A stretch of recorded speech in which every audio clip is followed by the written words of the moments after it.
Hi guys, what are we going to do today? Today I'm going to use my IOD frames mold with clay and one of my Roycycle Christmas blocks. I'm going to show you how to upcycle some fun jars. Let's get started.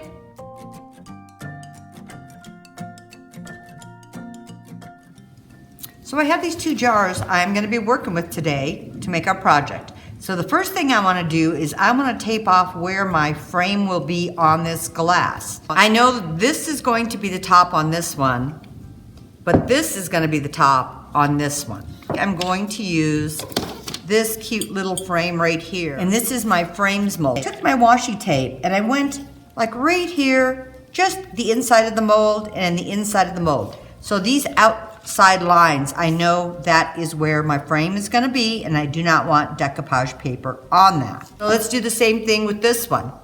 This is going to be my top, and I am going to use this large mold. And so I'll use the outside edges, and I'll just see where this goes. Outside edge to about there, and then roll it.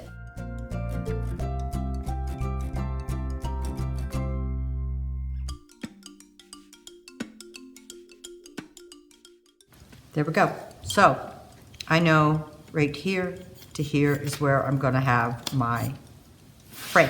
So the next thing we are going to do with these, cut my tissue paper.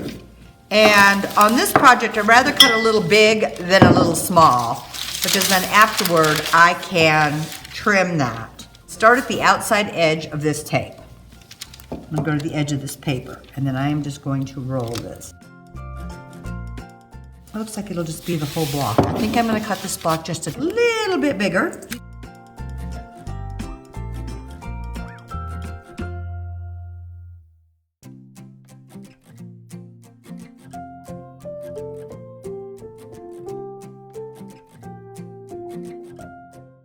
Pull my paper up. Then I'm going to roll it around, and I know I need to go to the edge of this tape and this tape, so I am fine on, and it goes just over where the frame will be. And now I need to decide exactly what images I want in here. I will trim.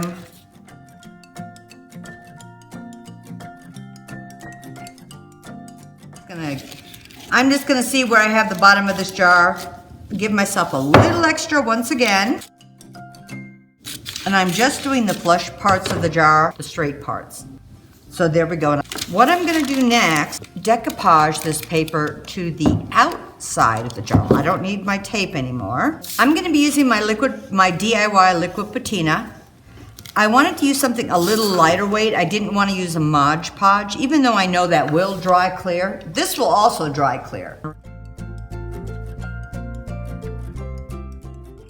And I want to remember that the jar is gonna go this way, and the image side is going down.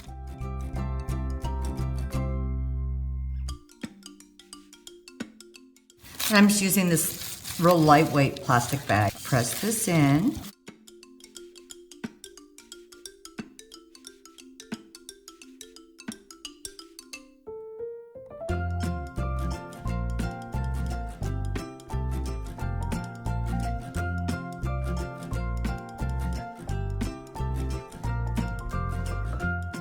I'm just going to trim little pieces here, and we are going to go down underneath a little bit, just because I have this piece here. But you could actually just trim this whole piece off. And on this, I am just putting the patina on the little strips. I'll lay one down. And I'm just going to carefully push that in.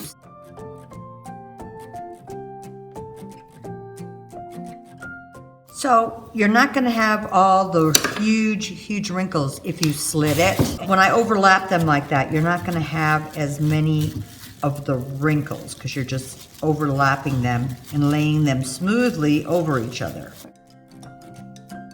I'm going to clean any of this. I know this is just a clear sealer, so it's not a big deal, but I want to get that off of my jar. I'm just going to try to get a little bit of this excess off here.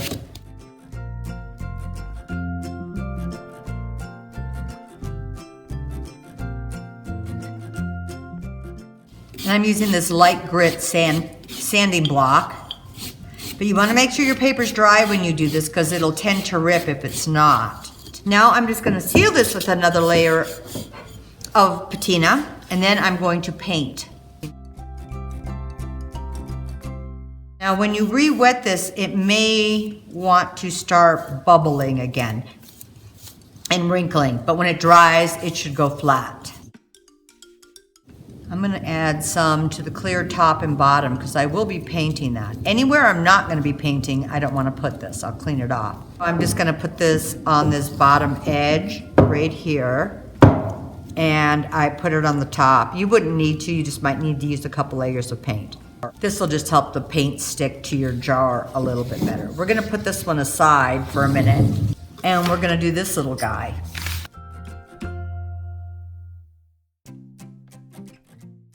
So once again, I'm gonna trim this. This one I'm gonna put the medium over her. So what I'm doing is lining up this top edge first.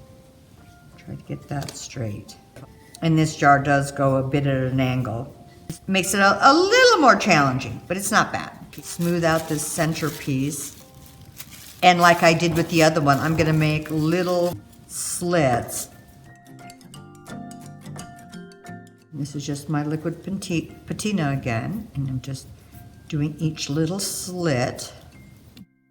Okay, so I've got this glued on, and I'm gonna seal the outside of this one like I did the last one. While these are completely drying, I'm gonna make my 2 clay frames. And putting cornstarch in this really makes a difference on getting your piece in and out. So we are just gonna put a piece of air dry clay in here. For this big one, I kind of just do a big long snake.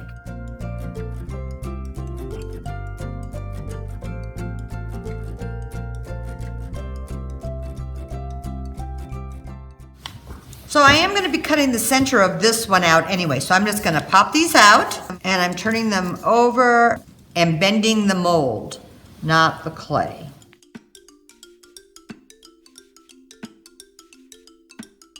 Okay, so I'm going to cut the center out of this mold carefully with my X-Acto. You don't want to press on your mold very hard because you will just indent it and lose all your detail. Now we are just going to glue these on to our jars. So here is this jar right here. I know it is going to go, and I want this little lip coming up. So there we go. It's going to go like that. I'm going to get my Tite Bond Quick and Thick, and this is what I'm going to use on this mold.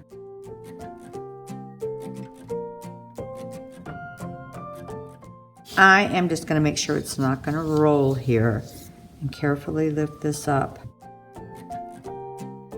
And then I'm going to take my excess glue off of the jar. You want to very gently press this. You do not want to squish your frame and take all your details out of it when you're putting this in. So the edges of this frame are going over the edges of my decoupage paper. So it looks kind of seamless there. Now I'm just going to let this set and dry. So I'm going to glue this one on.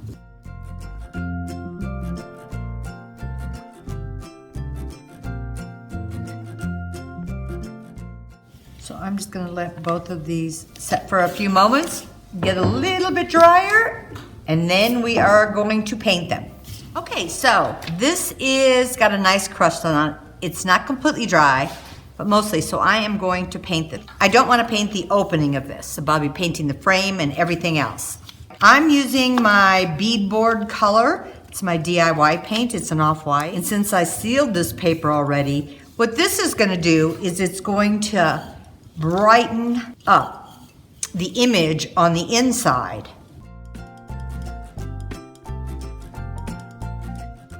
So when you get it wet, your paper might want to bubble up or wrinkle again, but when it dries, it will go flat again. So I'm going to be painting, I said, all of this, and I said the part that's just glass, I may have to do a couple coats on, and I'm also painting the frame. I just don't want to put paint on the inside. Otherwise, we don't really have a window. I'm just watering down my paint a little bit to get into the crevices of the clay frame.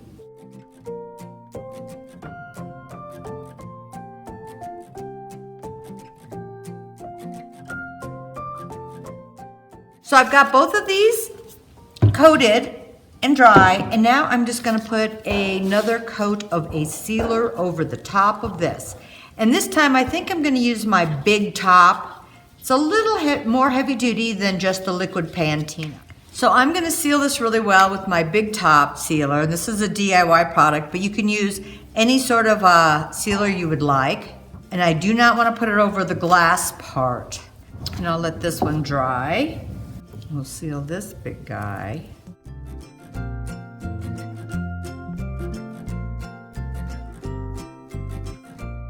I'll let these dry.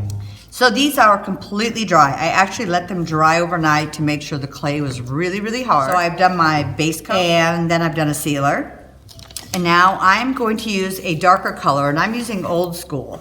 This is a DIY paint. I really like this to wipe back. It just wipes back so easily, and it will fill into all the crevices, and then when I wipe it back off the top, it stays in the crevices. So I'm just gonna paint this whole jar everywhere but where the glass is. And even if I get some on the glass, it'll wipe right off. The biggest thing is getting it into all the little crevices.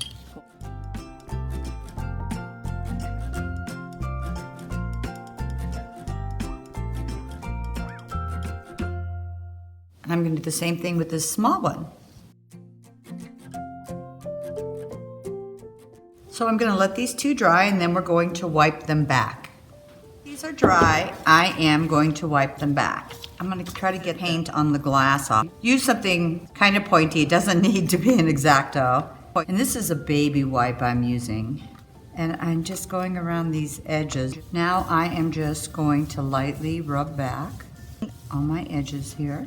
This is just taking off the top coat, the black that we just put on, because I haven't sealed it again.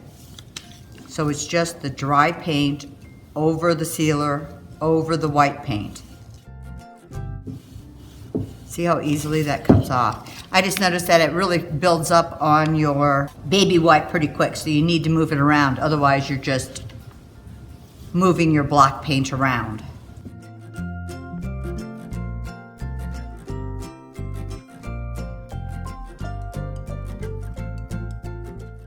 And I'm gonna wipe back a lot of this, not all of it, but a lot of this. But you can see, like, even where the papers are, I don't mind that. I think that looks kind of neat. And be careful, because when you're rolling this, the clay is on the one side.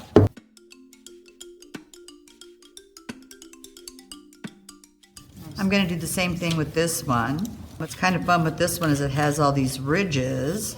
So if you used an embossed glass, this is kind of what you would get. That could look cool just on its own. The worst thing that happens is if you take too much off, you can just add some more black paint. So depending on what you're doing and what image you're using, you can use any colors you would like.